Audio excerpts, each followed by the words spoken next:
if I get Emmy just to start doing some deep squats, obviously the key thing here is that you're going to try and keep the weight down on your heels. You're going to try and go deep, use a full range of motion. I'm a big fan of using full range of motion in your squatting. The reason I like to use a full range of motion is because if a joint moves through a range of motion with body weight, and you load weight on there and you can't achieve that range of motion, then you basically need to lighten the weight or lose the ego, because ego gets in the way a lot when we're training. You ladies won't suffer with this quite so much, but us guys, we tend to get very caught up in ego lifting, which is when obviously it's much more important how we appear in the gym rather than what we're actually doing. So lose the ego when we're training, try and get your squats down deep. Always you're going to get better results by doing a deeper squat with a slightly lower weight than doing what I call a half squat. So a half squat to me is a parallel squat. I don't want to offend anyone, because a lot of guys can do great squats down to parallel, but this isn't a full range of motion, unfortunately. So if you can get full range. Now, when we're stimulating the glutes on the squat, we're also heavily stimulating the quadriceps. And it's fine to stimulate your quads, because we all want to be training our quads. But if you're doing glute day and you want to stimulate your glutes, be aware that you are distributing a lot of the load across the quadriceps. And it's very hard to stimulate mostly glutes whilst you're squatting. There are a couple of ways you can make your squat more glute dominant. One of them is to forcibly squeeze the glutes at the top of the movement. So this is where the hip extension is at full extension, and you'll probably see this glute kind of popping and you give it a little squeeze at the top. That's it, so you thrust the hips right forwards, okay? Imagine you're cracking a walnut between your butt cheeks. You need to feel those butt cheeks squeezed together, and it's a little thrust to the top. This is one way you can get a little bit more contraction in glute max. Glute max is the largest muscle in the body. It's the one that can take the most weight. Okay, so yes, squatting can be great for your bum.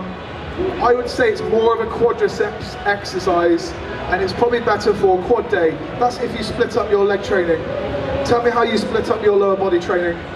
At the moment, I'm focusing more on glutes and hamstrings, because I spent a lot of time squatting and I ended up building up my quads quite a lot. So I will do one plyometrics and high rep day, and then one which is more focused on hamstrings and glutes. So it's very common that a trainee or even a regular gym person would become aware of a visual imbalance in their lower body.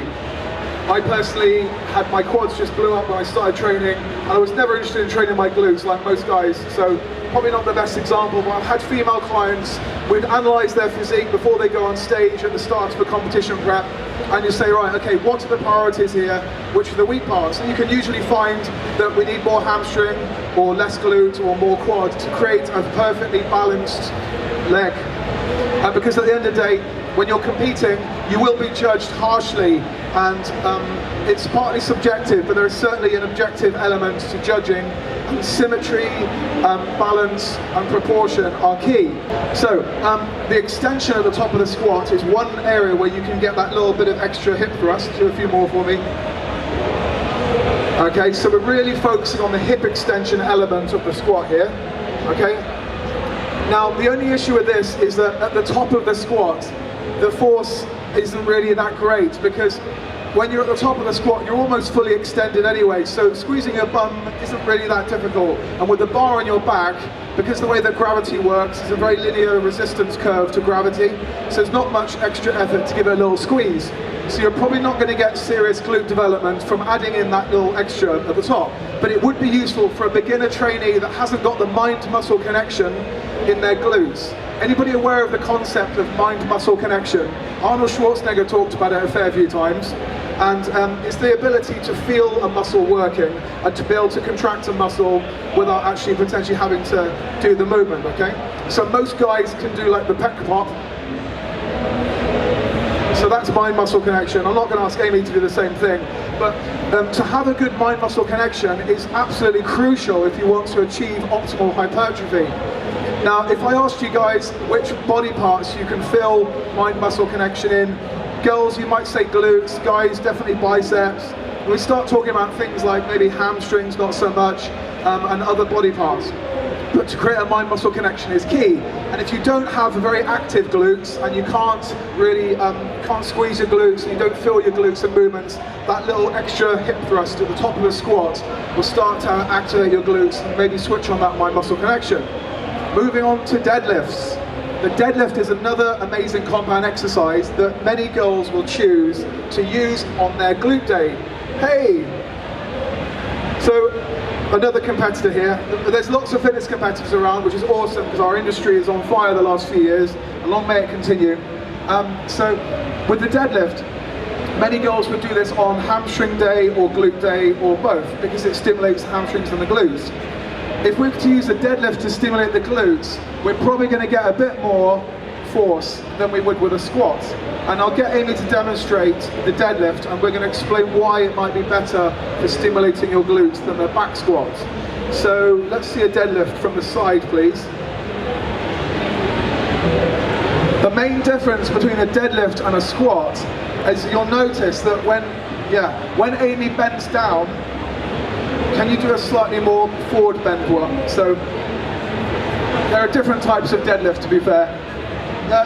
Maybe like a Romanian deadlift. There are different types of deadlifting, and everybody deadlifts differently. Best practice in my book is to ensure that when you deadlift, you use a little bit less knee flexion and more hip flexion as you bend, okay? So if we look at the difference between a squat, you stay upright when you do a squat, you get more knee bend, and when you do a deadlift, we get more hip flexion and hip extension.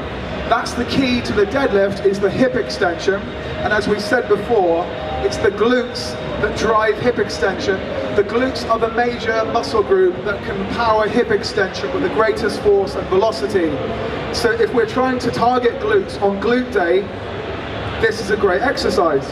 Yes, get you right in view. Side on, please. Okay, and just go into your deadlift position.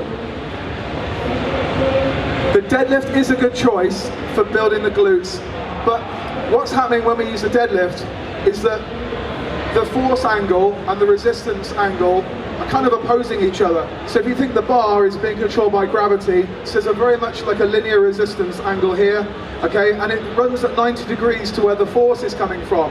So the hips are extending forwards, and if you lift, the bar goes up.